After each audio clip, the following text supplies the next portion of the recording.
Horse gram doll అదేనండి ఉలవలీతలు పట్టి ఎలా చేయడం నేర్చుకుందామండి. ఇంతకు ముందు 2 డేస్ బ్యాక్ నేను పెట్టాను కదా, అది ఏంటంటే ఉలవని వేయించి పౌడర్ చేయడము. ఇది రెండో పద్ధతి అండి.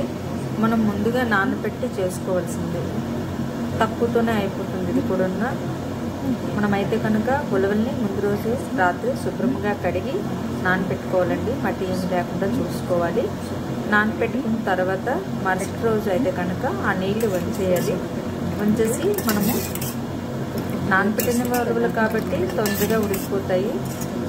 కొంచెం స్టవ్ మీద పెట్టుకొని ఒక 10 నిమిషాలు 5 నిమిషాల్లోనే ఉడికిపోతాయండి. అవి ఉడికిపోయిన తర్వాత మనం వాటిని మిక్సీ చేసుకోవాల్సి ఉంటుంది. అయితే కనుక అది తక్కువతోనే అవుతుంది కాబట్టి చూడండి, ఇలాగ 10 మినిట్స్లోనే ఉడికిపోయేవి.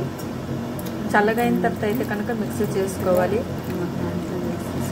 చాలామంది ఇలా చేసింది పప్పుని కొంచెం ఎక్కువ వేసుకొని ఉలవ పప్పు అని కూడా తింటారు.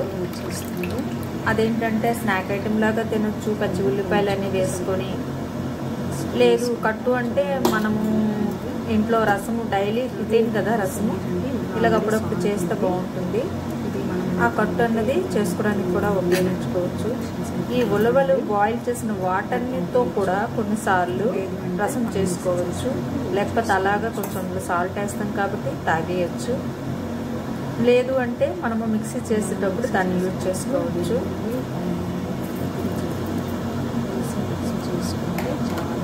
మనమైతే కనుక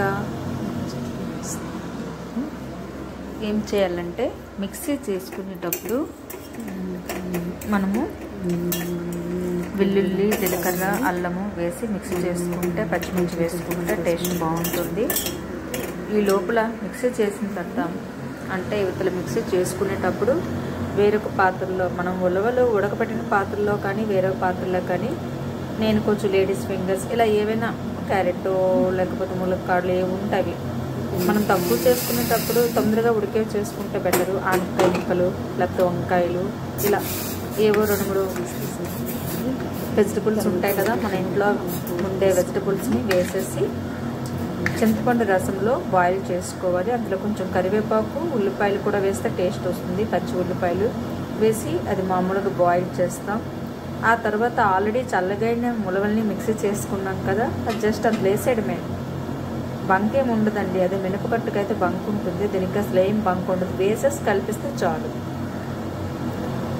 శుభ్రంగా కలిపిన తర్వాత అది ఆల్రెడీ మనకి ఉడికిపోతుంది.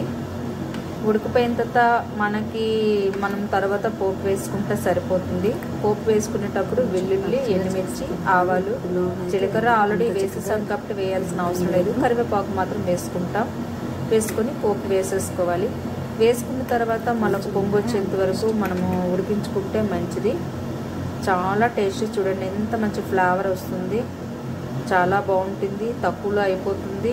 అంటే రొటీన్గా ఒకే రసం డైలీ రసం కాకుండా ఒకరోజు పప్పు చారు, ఒక చెరువులో చారు, ఒకసారి ఇలా రకరకాలుగా చేసుకుంటే డిఫరెంట్ స్మెల్ ఉంటుంది. హెల్తీకి హెల్తీ, ఆరోగ్యానికి బాగుంటుంది. మీరు కూడా ట్రై చేస్తారని